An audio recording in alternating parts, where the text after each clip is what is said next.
नमस्कार फ्रेंड्स, आज का कहानी का शीर्षक है मूर्ख राजा और चतुर मंत्री। एक समय की बात है, दिव्यसय नाम की नगरी में एक नदी किनारे बसी हुई थी। वहाँ का राजा बहुत ही मूर्ख और सनकी था। एक दिन राजा अपने मंत्री के साथ संध्या के समय नदी के किनारे टहल रहा था। तभी उसने मंत्री से पूछा, मंत्री बताओ, यह नदी किस दिशा की ओर और कहाँ बह कर जाती है?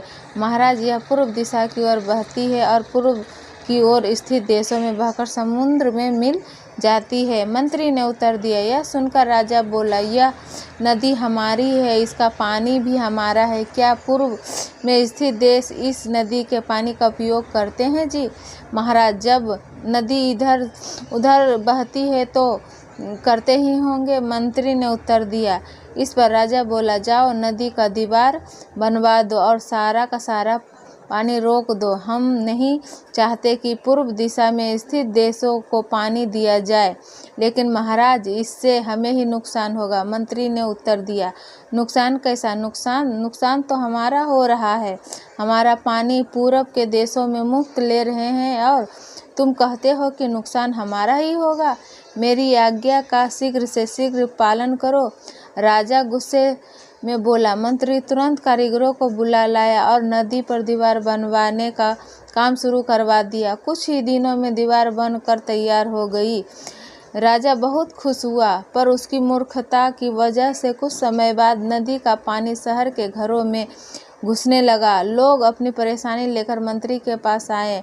मंत्री ने उन्हें आश्वासन दिया कि वह सब कुछ ठीक कर देगा। मंत्री ने एक योजना बनाई। महल में एक घंटा बजाने वाला आदमी रहता था। वह हर घंटे पर समय के अनुसार घंटा बजा देता था, जिससे सभी को समय का पता चल जाता था।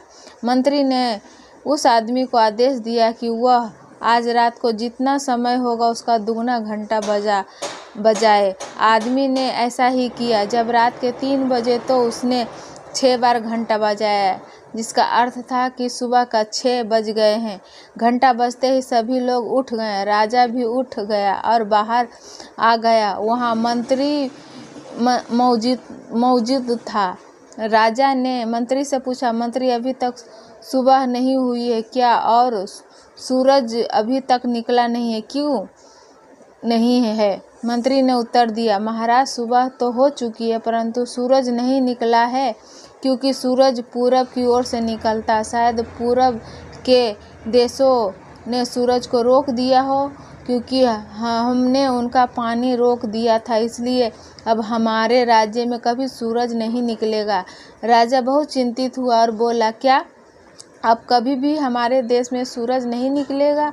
हम सब अंधकार में कैसे रहेंगे? इसका उपाय बताओ मंत्री। महाराज, यदि आप नदी का पानी छोड़ दे तो शायद वे भी सूरज छोड़ देंगे, मंत्री ने उत्तर दिया। राजा ने तुरंत मंत्री को हुक्म दिया कि वह नदी बनवाई गई है वो तुड़वाए। मंत्री ने राजा की आज्ञा का पालन किया और कारीगरों को आदेश दिया कि दीवार को तोड़ दिया जाए। कारीगरों ने दीवार तोड़ दिया और जैसे ही दीवार टूटी, सचमुच सूर्योदय का समय हो चुका था। अब दिव्यमान सूरज चारों तरफ अपनी लालिमा बिखर रहा था। सूरज को उगता देख राजा बहुत खुश हुआ और मंत्री को इनाम दिया और कहा, तुम्हारी वजह से आज हम फिर सूरज को देख पाए। अब हमारे राज्य में कभी अंधेरा नहीं रहेगा। मंत्री ने मासूम सा मुंह बनाकर जवाब दिया, महाराज, यह तो हमारा फर्ज था। नमस्कार फ्रेंड्स।